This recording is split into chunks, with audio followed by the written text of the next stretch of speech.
नमस्ते, मैं हूं रंजीत झा और आप देख रहे हैं ट्रस्ट न्यूज। बिहार के मुख्यमंत्री नीतीश कुमार कई सभाओं में बोलते नजर आए हैं कि बिहार में पुलिस कर्मियों की संख्या इतनी बढ़ा देनी है कि कम से कम 1 लाख की आबादी पर 150 पुलिसकर्मी हो जाए।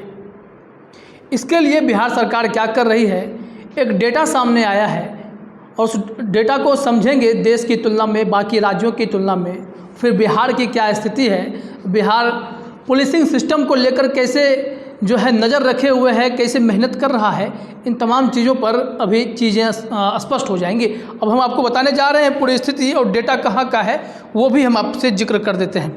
दरअसल इंडिया जस्टिस और होम मिनिस्ट्री के पुलिस अनुसंधान एवं विकास ब्यूरो की ओर से DOPO जारी किया गया है। DOPO का मतलब है डेटा ऑन पुलिस ऑर्गेनाइजेशन, और इसमें तमाम स्थिति पर प्रकाश डाला गया है। बताया गया है कि देश में किस कैटेगरी से कितने पुलिसकर्मी बहाल हुए हैं, किस राज्यों में पुलिसिंग सिस्टम बहुत दुरुस्त है, वहाँ के लोग ज़्यादा सुरक्षित हो सकते हैं, वहाँ पुलिस की संख्या कितनी है, इन तमाम बिंदुओं पर बात होती है, चर्चा करेंगे। लेकिन बिहार की जब हम बात करते हैं तो बिहार में वर्तमान में 2021 तक के अगर आंकड़ों को ध्यान दें तो बताया जाता है कि 80,000 पुलिसकर्मी काम कर रहे हैं। अगर उसी को अगर थोड़ा सा आप एलोबरेट करते हैं तो बताया जाता है कि 1 लाख लोगों की सुरक्षा में 76.2 पुलिसकर्मी लगे हुए हैं। और यह भी कहना है कि 60,000 पुलिसकर्मी और अभी हम बहाल करना चाहेंगे जल्दी से जल्दी। लेकिन बिहार में जब आप बहाली की स्थिति को देखेंगे तो आपको पता चलेगा कि आप 2200, 1700 इस तरह की बहाली करते हैं दरोगा की, और 25% से अधिक जो सीट की बात करते हैं खाली होने की, कांस्टेबल के जो पद होते हैं वो कई राज्यों में 25% से अधिक खाली हैं। बिहार भी उससे अछूता नहीं है। इसी चीज़ों को ज़रा समझिए कि SC ST के कैटेगरी वाइज, OBC की कैटेगरी वाइज किस राज्यों ने कितनी बहालियाँ की हैं, महिलाओं की क्या स्थिति है, इन पर भी नज़र डालेंगे। और उसके साथ ही साथ हम सवाल खड़े करेंगे कि जब बात रोजगार की होती है तो पुलिस सिस्टम में जो बहाली होती है वो भी एक रोजगार का हिस्सा है। हर साल युवा तैयारी करते हैं, दौड़ लगाते दिख जाएंगे, फिजिकल की ट्रेनिंग के लिए आपको कहीं ना कहीं मेहनत करते दिखाई पड़ जाएंगे।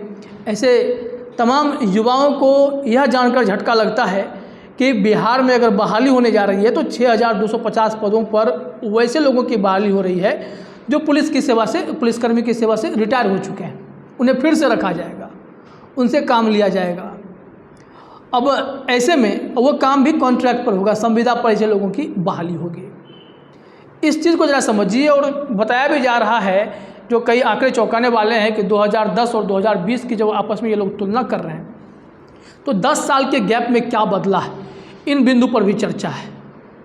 तो ऐसे में छोटी छोटी बहालियाँ जो निकलती हैं, जो 4 साल 5 साल लटक जाती हैं, 2017 का बहाली हो, 18 का बहाली हो, वो इतना लंबा खींचता है, 18 वाला 2021 पहुंचता है, मामला कोर्ट में भी जाता है। और उस दरमियान में ये पता चलता है कि बिहार में पुलिसकर्मियों की संख्या इतनी कम है कि 1 लाख की आबादी पर मात्र 76 पुलिसकर्मी ही आपको दिखाई पड़ते हैं। इस कमी को कैसे पाटा जाएगा, जरा ये समझिएगा कि देश में 5,62,000 पुलिस कर्मियों के पद खाली हैं जिस पर बहाली हो जानी चाहिए, लेकिन सरकार किसी न किसी कारणवश से यह बहाली नहीं कर पा रही है। कई जगह बताया जा रहा है कि पुलिसिंग में भी जो ये कॉन्ट्रैक्ट सिस्टम आ रहा है वो बहुत ख़तरनाक है, ऐसा नहीं होना चाहिए। और इसी चीज़ों को देख करके जो पूरा हिसाब किताब लगाया गया है कि 5,62,000 पुलिस के पद अभी खाली हैं जिसमें बहाली की जा सकती थी। अगर बिहार की बात करते हैं तो बिहार में 42% पुलिसकर्मियों के पद अभी खाली हैं। इतनी वैकेंसी यहाँ पर है कि अगर आप बहाली निकालें तो कई युवाओं को रोज़गार मिल जाए। लेकिन सरकार को लगता है कि उनके जो पुराने केस हैं, जो रिटायर हो गए हैं कर्मी, वही सॉल्व कर सकते हैं, क्योंकि उन पर एक जिम्मेदारी थी तो उनको फिर से बहाल कर रहे हैं, उन्हें फिर से पैसा देंगे ताकि वो पुराने फाइलों को निपटा सकें। कुछ ऐसी ही मंशा है। और कॉन्ट्रैक्ट पर, संविदा पर रखेंगे, 63 वर्ष तक में जो पहले हो जाएगा उस हिसाब से काम किया जाएगा। अब जरा देखिए कि सामाजिक स्थिति की जब हम बात करते हैं, महिलाओं की भागीदारी की जब हम बात करते हैं, महिलाओं की भागीदारी कितनी है। बिहार इस मामले में बहुत खुशनसीब है। अच्छी बात है कि महिलाएं जो है बिहार पुलिस में अधिक संख्या में आई हैं। देश में अगर तुलना की जा रही है इन चीज़ों की तो यह बताया जा रहा है कि महिला पुलिसकर्मी देश भर में अभी 10.5% है, जबकि 33% का एक एवरेज लेकर के चलना है। और 2006 में जब यह आंकड़े देखे गए थे तो वह और चौंकाने वाले थे, 3.3% ये स्थिति थी। 15 साल में 7% ही बढ़ोतरी हो पाई, अगर 6 की तुलना में 2021 को देखें तो ऐसे में बताया जा रहा है कि यही रफ्तार अगर चलता रहा, 7% की बढ़ोतरी चलती रही, तो कम से कम 33 साल लगने हैं 33% महिला पुलिसकर्मी को इसमें ड्यूटी में शामिल कराने में, महिला स्टाफ को अगर हम इसकी हिस्सेदारी की बात करते हैं तो। लेकिन बिहार इस मामले में इसलिए अच्छा है क्योंकि बिहार में बताया जा रहा है कि 17.4% महिला पुलिसकर्मी अभी काम कर रही हैं और तमिलनाडु में 19.4। यही दोनों राज्य हैं जो बेहतर स्थिति में दिखाई पड़ रहे हैं। और ऐसा माना जा रहा है कि बिहार को सिर्फ 8 साल लगेंगे 33% वाले कोटा को पूरा करने में, बशर्ते कि बहाली समय से हो, चीज़ें जो है वो बिल्कुल टाइमली चले, कि ना कि एक बहाली निकाले और 3 साल किसी को इंतज़ार करवा दिए, ऐसी स्थिति ना हो। 8000 पदों पे अगर हम सिपाही की बहाली निकालते हैं तो पता चलता है कि वो बहाली भी लटकी जा रही है। रोज़ लोग कमेंट करते हैं, मैसेज करते हैं, प्रदर्शन करते हैं, पूछते हैं कि कब रिजल्ट आएगा। ये स्थिति बिहार में दिखाई पड़ती है, तो ऐसा नहीं होना चाहिए। अब एक चीज़ देखिए कि देश में पुलिसिंग पर प्रति व्यक्ति खर्च जो है वह 2010 में 445 रुपया था, लेकिन 2020 आते आते यह खर्च डबल हो गया 1039, और देश भर में 841 लोगों पर एक पुलिसकर्मी है। और बिहार में अगर देखा जाए तो 1 लाख की आबादी पर जो है 76.2 पुलिसकर्मी है। तो इससे आप अंदाज़ा लगा सकते हैं कि अगर डेटा और आंकड़े को समझने की कोशिश कर रहे हैं तो इससे यह समझना पड़ेगा कि अगर पुलिस या तंत्र को मजबूत करना है, बिहार में अपराध को कंट्रोल में लाना है, अपराध ना हो, या फिर यह कहें कि सुरक्षा व्यवस्था चाक चौबंद हो जाए, इसके लिए थोड़े से और मेहनत की ज़रूरत है। बहाली प्रक्रिया तेज करने की ज़रूरत है, और कम से कम तो ठेके वाली बहाली जो देश भर में ये चलन बनता जा रहा है, इसको रोकने की ज़रूरत है। तभी जाकर के यहाँ पर स्थिति आपको सुधरती नज़र आएगी। एक चीज़ है कि जब एसटी, एससी और ओबीसी के परसेंटेज पुलिसकर्मियों के हिसाब किताब को देखा गया तो 2010 में यह बताया गया कि 10.6% एसटी काम कर रहे थे और 2020 में 11.7%। अगर एससी की बात करते हैं तो 12.6%, और अगर 2020 में फिर आते हैं एससी में ही तो यह 15.2%, और ओबीसी में 20.8% 2010 में काम कर रहे थे, अभी इनकी संख्या बढ़ के 28.8% हुआ है। तो यानी ओबीसी की संख्या को अगर देखा जाए तो इनका योगदान पुलिस सेवा में बहुत है। ओबीसी कैटेगरी से बहुत लोग इसमें बहाल हो रहे हैं। अब 10 साल के इस गैप को अगर देखते हैं तो अगर एसटी की बात करें तो मात्र 1% पुलिसकर्मी ही पिछले 10 सालों में बहाल हो पाए एक्स्ट्रा। जो पहले का रेशियो 10.6 था तो यह 11.7 हुआ है, 1% लोग और आए। एससी में अगर देखें तो 3% लोग और आए, ओबीसी में देखें तो 8% लोग और आए। ये स्थिति है। अगर तुलनात्मक दृष्टि से देखते हैं राज्य वाइज तो एससी अगर पुलिसकर्मी की बात करें तो पंजाब में 30.5% है और केरल में 7.5% है। ये मैक्सिमम और मिनिमम की हम लोग बात कर रहे हैं। एसटी पुलिसकर्मी की बात करें तो छत्तीसगढ़ में 39.9% है और पंजाब में एसटी पुलिसकर्मी है ही नहीं। ओबीसी में अगर बात करते हैं तो तमिलनाडु में 64.6% है और उत्तराखंड में 12.1% है। यह कम और अधिक की हम बात कर रहे हैं। तो और कर्नाटक की अगर बात करते हैं तो कर्नाटक ने एससी, एसटी और ओबीसी का तय कोटा पूरा कर रखा है।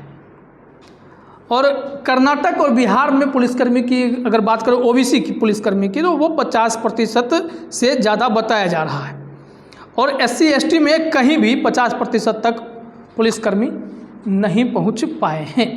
ये एक आंकड़ा है, इससे आप अंदाज़ा लगा सकते हैं। अब बात करते हैं इंफ्रास्ट्रक्चर, बजट, इस सिस्टम पर थाने की क्या स्थिति है, बिहार का क्या पोजीशन है, देश में बाकी राज्यों की क्या स्थिति है, वो अगर बताया जा रहा है कि 18 पैमाने पर सबसे ज़्यादा अगर कोई खरा उतरा है, जिसमें कि बजट आता है, पद आता है, इंफ्रास्ट्रक्चर आता है, वर्कलोड आता है, रिजर्वेशन आता है, इन तमाम मुद्दों को अगर देखते हैं तो इसमें आपको दिखेगा कि 18 पैमाने पर सिर्फ केरल खरा उतरता है, बाकी बहुत मुश्किल है।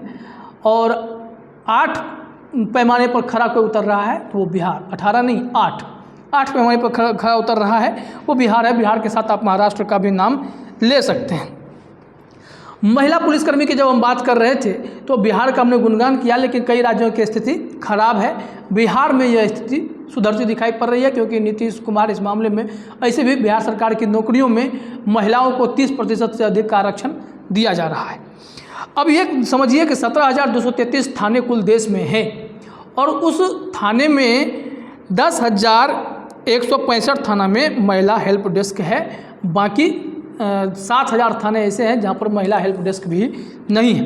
17,233 थाना में अगर देखते हैं तो 11,837 थाना में कैमरा लगा हुआ है, लेकिन अगर इसको अब एवरेज निकालेंगे तो देश के हर तीसरे थाने में कैमरा नहीं है। यानी ये पूरी व्यवस्था है जिससे हम लोग गुजर रहे हैं।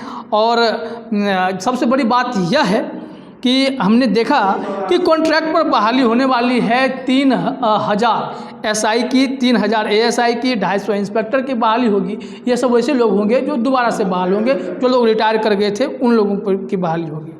यानी बिहार में वैकेंसी सिस्टम स्लो है। बिहार पुलिस में नीतीश कुमार की जो इच्छा है वो सपना पूरा होने में अगर देखा जाए तो डीजीपी की अगर मान लें तो उनका कहना है कि 2-3 साल में मैनेज हो जाएगा, लेकिन जो रफ्तार है उसे लगता है कि 10 साल कम से कम लग जाएंगे अगर एक्स्ट्रा 60-65-70 हज़ार अगर हमको पुलिसकर्मी और चाहिए तो। क्योंकि अगर पूरे देश में देखा जाए तो सबसे अधिक अगर कहीं बिहार में ही पुलिसकर्मियों के पद खाली हैं। यहाँ पे पुलिस स्टाफ की दरकार है, जो कि सरकार यहाँ पर उस हिसाब से बहाली नहीं कर रही है। खैर बिहार में तो सिर्फ पुलिस विभाग में ही नहीं, तमाम विभागों की कमोबेश यही स्थिति है, जहाँ पर पूरा सिस्टम जो है आपको ऊपर नीचे हिलता डुलता ढुलमुल दिखाई पड़ेगा। और ऐसे में इन चीज़ों को निपटाने के लिए सरकार को ठोस कदम उठाने की ज़रूरत तो है, लेकिन ये आंकड़े चौंकाने वाले हैं कि एक और महिलाओं के लिए नीतीश सरकार ध्यान तो दे रही है, लेकिन ओवरऑल जो पुलिसिंग सिस्टम की बात आती है वहाँ पर फिसड्डी साबित हो जाती है। राष्ट्रीय औसत की तुलना में काफ़ी पीछे नज़र आती है। राष्ट्रीय औसत में देखा जाए तो प्रति लाख की तुलना में दोनों में बहुत का अंतर है। तो इन सब चीज़ों से निपटने के लिए सरकार क्या करेगी, युवाओं को रोजगार कैसे मिलेगा, इन तमाम बिंदुओं पर चर्चा करना जरूरी है, क्योंकि यह डेटा चौंकाने वाले हैं। कम से कम बिहार में अगर अपराध को कंट्रोल करना है तो इन पर नीतीश कुमार को भी ज़रूर ध्यान देना पड़ेगा। फिलहाल इस चर्चा में इतना ही। आप सभी का हमसे जुड़ने के लिए बहुत बहुत धन्यवाद।